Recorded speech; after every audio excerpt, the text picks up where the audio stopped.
Asas pelayanan publik dalam pasal 4 Undang-Undang Nomor 25 Tahun 2009 tentang pelayanan publik disebutkan jika dalam penyelenggaraan pelayanan publik harus mengacu pada beberapa asas, yakni yang pertama kepentingan umum.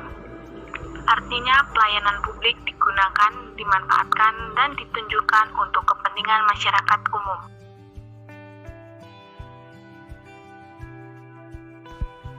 Dua, kepastian hukum. Artinya pelayanan publik memiliki dan mengikuti kepastian hukum, khususnya dalam penyelenggaraan pelayanannya. 3. Kesamaan hak. Artinya masyarakat memiliki kesamaan hak dalam menerima pelayanan publik. 4. Keseimbangan hak dan kewajiban. Artinya yaitu pihak-pihak yang berkaitan dengan pelayanan publik memiliki hak dan kewajiban yang sama. Yang kelima adalah profesional, yang artinya dalam menjalankan tugas, pihak yang terlibat dalam pelayanan publik haruslah bersikap profesional kepada siapapun dan dalam bidang apapun. Yang keenam, partisipatif. Artinya, pihak yang terlibat dalam pelayanan publik harus bersikap partisipatif. Partisipatif dalam pelayanan publik menghendaki bahwa pelayanan diharapkan dapat mendorong peran serta masyarakat dalam penyelenggaraan pelayanan publik dengan memperhatikan aspirasi, kebutuhan, dan harapan masyarakat. Yang ketujuh, tidak diskriminatif. Artinya semua masyarakat tanpa terkecuali harus mendapat perlakuan yang sama atau tidak diskriminatif. 8. Keterbukaan. Artinya seluruh pihak yang terlibat dalam pelayanan publik harus terbuka, misalnya dalam penyampaian informasi. Lalu terdapat juga akuntabilitas, yang artinya pihak pelayanan publik harus memiliki akuntabilitas atau bertanggung jawab. 10. Memiliki fasilitas dan perlakuan khusus bagi kelompok rentan. Artinya pihak pelayanan publik harus memberikan fasilitas serta perlakuan khusus bagi mereka yang masuk dalam kelompok rentan. Yang ke-11 yaitu ketepatan waktu. Artinya pelayanan dan tugas harus senantiasa dilakukan dengan mengutamakan ketepatan waktu. 12. Cepat, mudah, dan terjangkau. Artinya pelayanan publik harus cepat, mudah, atau tidak berbelit-belit dan terjangkau atau aksesnya mudah.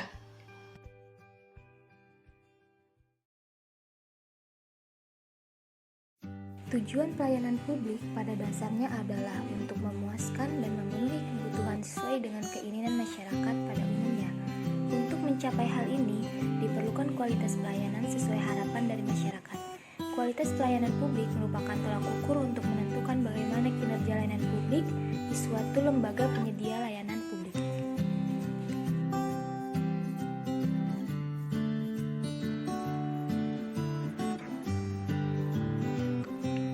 Jenis-jenis pelayanan publik. Yang pertama, pelayanan pemerintahan. Jenis pelayanan masyarakat yang terkait dengan tugas-tugas umum pemerintahan.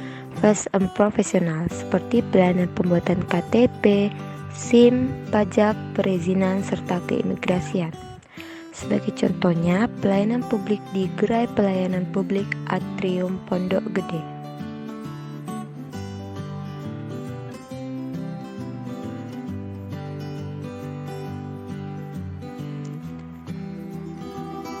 Selanjutnya, pelayan publik di Kejaksaan Negeri Kota Bekasi.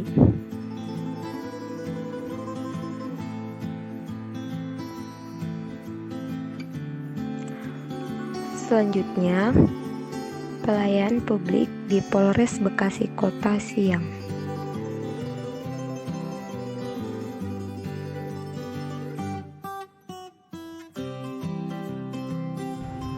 Selanjutnya, pelayanan pembangunan, yaitu suatu jenis pelayanan masyarakat yang terkait dengan penyediaan sarana dan prasarana untuk memberikan fasilitas kepada masyarakat dalam melakukan aktivitasnya sebagai warga negara.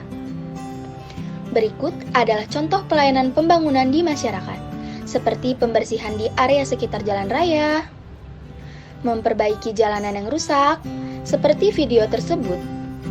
Dengan memperbaiki jalanan yang rusak, akan mengurangi resiko kecelakaan lalu lintas di jalan raya.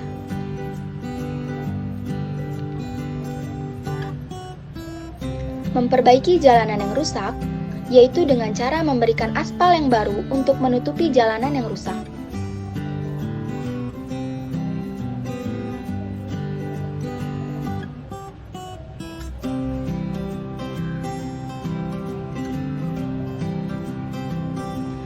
Dengan adanya pelayanan pembangunan, khususnya di jalan raya, akan membuat masyarakat merasa nyaman saat berkendara dan berkurangnya kecelakaan lalu lintas akibat jalan yang rusak.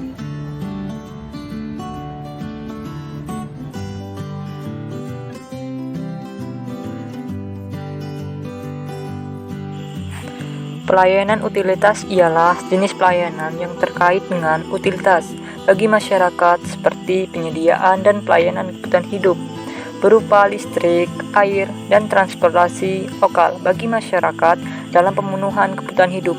Berikut ini contoh video pelayanan utilitas.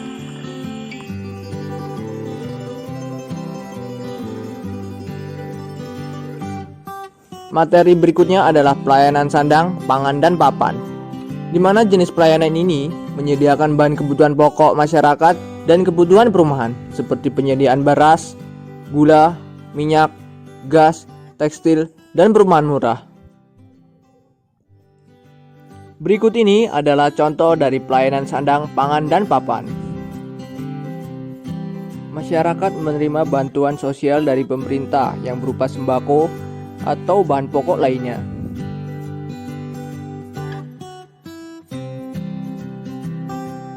Pelayanan kemasyarakatan. Jenis pelayanan yang dilihat dari sifat dan kepentingannya lebih ditekankan pada kegiatan-kegiatan sosial kemasyarakatan. Contohnya seperti pelayanan kesehatan, pendidikan, ketenagakerjaan, penjara, rumah yatim piatu, dan lain sebagainya.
Apa itu?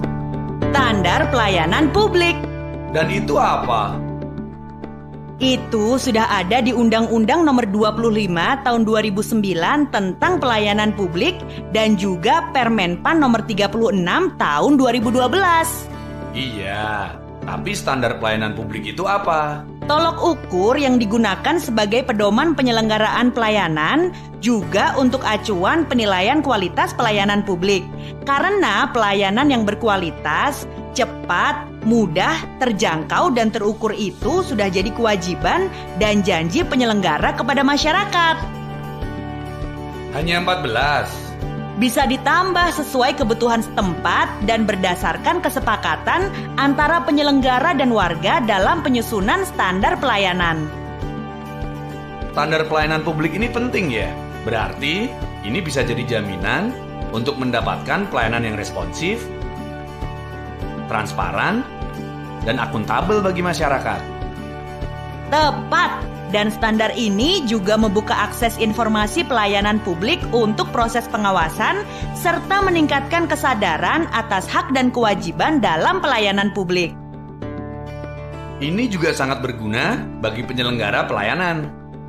Standar pelayanan akan memandu pemberian layanan, memudahkan melakukan evaluasi kinerja, membantu memahami kebutuhan warga dalam pelayanan publik.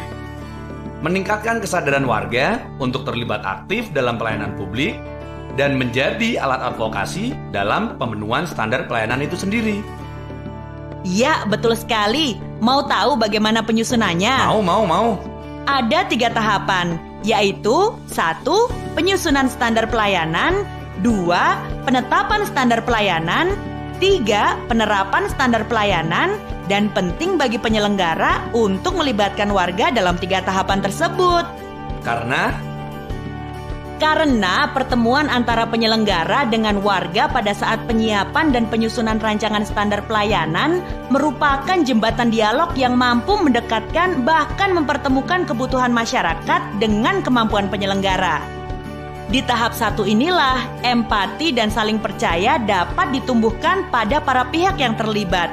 Dalam beberapa pengalaman, warga akan menjadi sekutu bagi penyelenggara pelayanan agar pemerintah mengalokasikan anggaran, SDM, sarana dan prasarana agar penyelenggara dapat memenuhi standar pelayanan yang telah disepakati bersama masyarakat. Kalau pada tahap 2? Pada saat pembahasan rancangan standar pelayanan, penyelenggara akan berkesempatan mendiskusikan rancangan standar pelayanan dengan masyarakat luas untuk mendapatkan lebih banyak masukan. Sebelum kamu tanya, dalam tahap 3 yaitu penerapan standar pelayanan, penyelenggara pelayanan harus membuka diri terhadap monitoring dan evaluasi kinerja dari pihak luar atau eksternal, yaitu Ombudsman, DPR, DPRD, dan masyarakat. Artinya, ada beberapa komponen standar pelayanan yang bisa jadi ruang dialog dan negosiasi intensif antara penyelenggara dan warga ya. Termasuk jaminan akan partisipasi warga pada saat penerapan standar pelayanan. Kok kamu jadi lebih tahu? Apa aja komponen tersebut? Jangka waktu penyelesaian, biaya atau tarif, sarana prasarana atau fasilitas, penanganan pengaduan, evaluasi kinerja pelaksana, syarat, prosedur, produk, ketersediaan pelaksana sesuai dengan kompetensi dan jumlah. Hebat! Tunggu. Untuk komponen mekanisme penanganan pengaduan, perlu dipastikan mekanismenya terukur. Ada jangka waktu penanganan hingga memberikan tanggapan. Bahkan kalau masyarakat punya praktik baik penanganan pengaduan melalui lembaga pengawasan pelayanan publik milik warga, penting untuk dimasukkan di dalam standar pelayanan. Pada komponen evaluasi kinerja pelaksana, penting juga untuk memuat evaluasi kinerja oleh masyarakat. Pengalaman warga penting untuk dimuat. Misalnya, ada lembaga pengawasan pelayanan publik milik warga. Itu bukan misalnya, itu memang ada. Masyarakat terlibat, kualitas pelayanan publik meningkat.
Apa yang kamu pikirkan ketika sedang mengurus perizinan?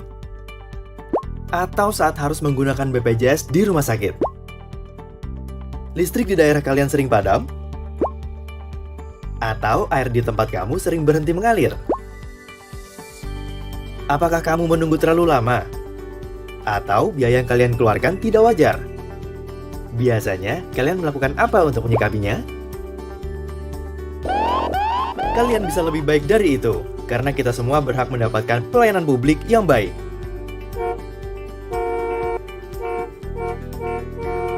Ini Bella, seorang warga masyarakat pengguna pelayanan publik.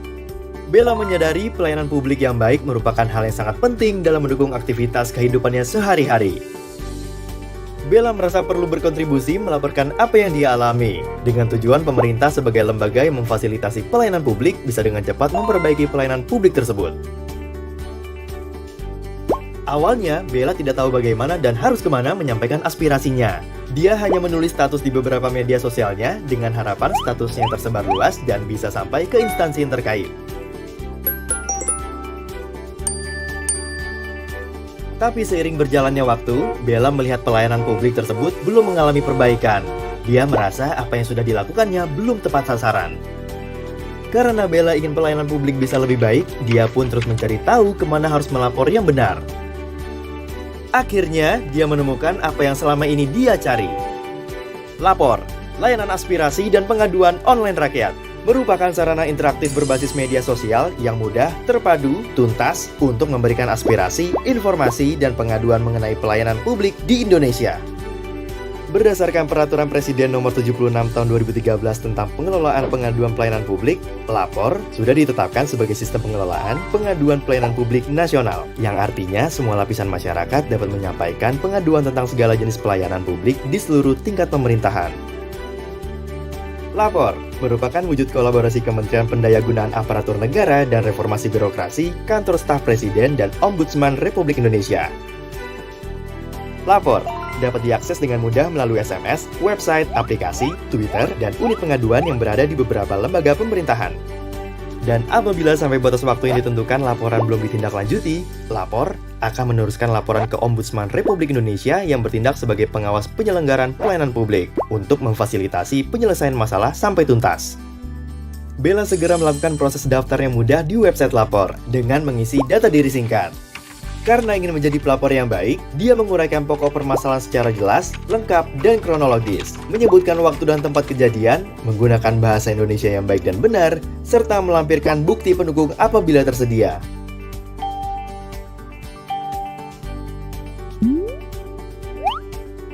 Dengan prosedur yang tepat, laporan Bella langsung mendapatkan respon positif dari instansi terkait yang menunjukkan bahwa Lapor interaktif dan transparan. Bella juga bisa melapor langsung dari smartphone-nya melalui aplikasi Lapor yang dapat di-download secara gratis melalui aplikasi Store, Google Play, dan Windows Mobile Apps. Bella yakin Lapor sangat efektif karena Lapor mudah, terpadu, tuntas. Bella adalah contoh baik yang menggambarkan bahwa satu orang saja bisa memberikan pengawasan dan perubahan terhadap sebuah pelayanan publik. Jadilah seperti Bella yang berani lapor, kritis, dan turut berperan dalam pelaksanaan pembangunan serta upaya peningkatan layanan publik. Berani lapor untuk pelayanan publik yang lebih baik.